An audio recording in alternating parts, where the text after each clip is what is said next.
ജയശ്രീ സൂപ്പറായിട്ട് ആക്ട് ചെയ്തു. രണ്ടുപേരും കൂടെ ആക്ട് ചെയ്ത മകൾ അപ്പു ആ കൂടെ ജോലിക്കാരിയായിട്ട് ആക്ട് ചെയ്തൊക്കെ ഓരോരുത്തരും അവരോരോ ഭാഗം അതിമനോഹരമായിട്ട് മാറ്റി. വളരെ മനോഹരമായിട്ട്. ഈ ഇടയ്ക്കൊന്നും ഇത്രയും നല്ലൊരു കണ്ടിട്ടില്ല. അത്രയ്ക്കും നല്ലത്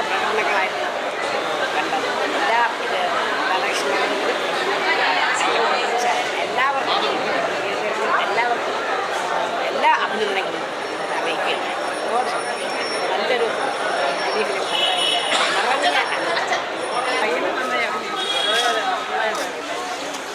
എങ്ങനെയുണ്ടായിരുന്നു മാഡം? വളരെ എന്ന് വെച്ചാൽ ഒരു ഹാർട്ട് ടച്ചിങ് സ്റ്റോറി.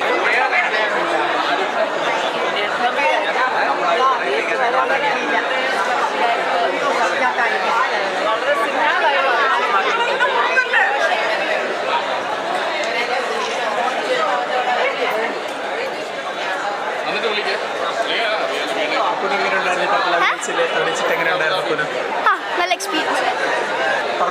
അതായത് ഇന്നത്തെ കാലത്തിന് അനിവാര്യമായ ഒരു സിനിമ. ചെറിയ സിനിമയാണെങ്കിലും വലിയൊരു കഥയാണ് അതിൽ പറഞ്ഞിരിക്കുന്നത്. ഒറ്റപ്പെട്ടു പോകുന്ന അമ്മമാർ, ഒറ്റപ്പെട്ടു പോകുന്ന അച്ഛന്മാർ, അവരെ വളരെയധികം കഷ്ടപ്പെട്ട് പഠിപ്പിച്ച് വലുതാക്കി അവർക്കൊരു ജോലി ഉണ്ടായി, അവർക്കൊരു കൂലിയുണ്ടായി. അവർ ഈ നാട് വിട്ടു പോകുമ്പോൾ അവർ എന്താകുന്നു എന്ന് ആ മക്കൾ പോലും ചിന്തിക്കുന്നില്ല.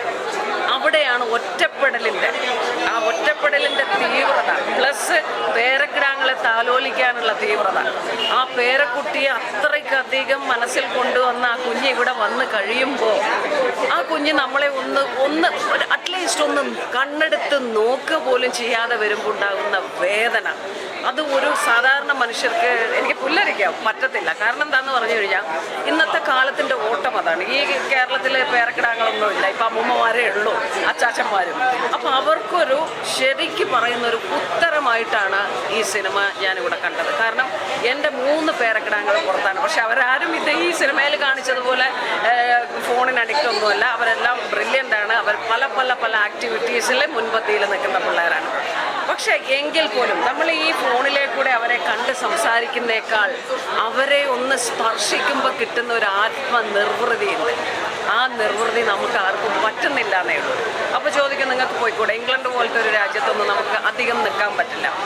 അപ്പോൾ ആ ഒരു വിരഹ ദുഃഖം സത്യം പറഞ്ഞാൽ സിനിമ കണ്ടപ്പോൾ പിന്നെ എൻ്റെ പ്രിയ സുഹൃത്ത് രാധാകൃഷ്ണൻ മംഗലത്തിനകത്ത് കറക്റ്റ് നമ്മളോട് പറയാൻ പറ്റിയിട്ടുണ്ട്. അഭിനേതാക്കളെല്ലാം അതിനെ ഒന്നിനൊന്ന് ഭംഗിയായിട്ട് അഭിനയിച്ചിട്ടുണ്ട്. വളരെ നല്ലൊരു മൂവിയാണ്, ചെറുതാണെങ്കിൽ. നന്ദി.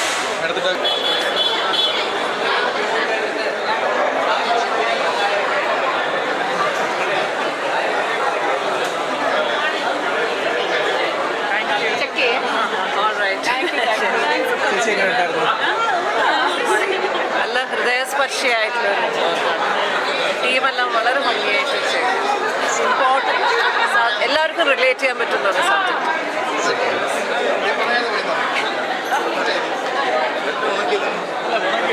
ഉണങ്ങി പോകുന്നു.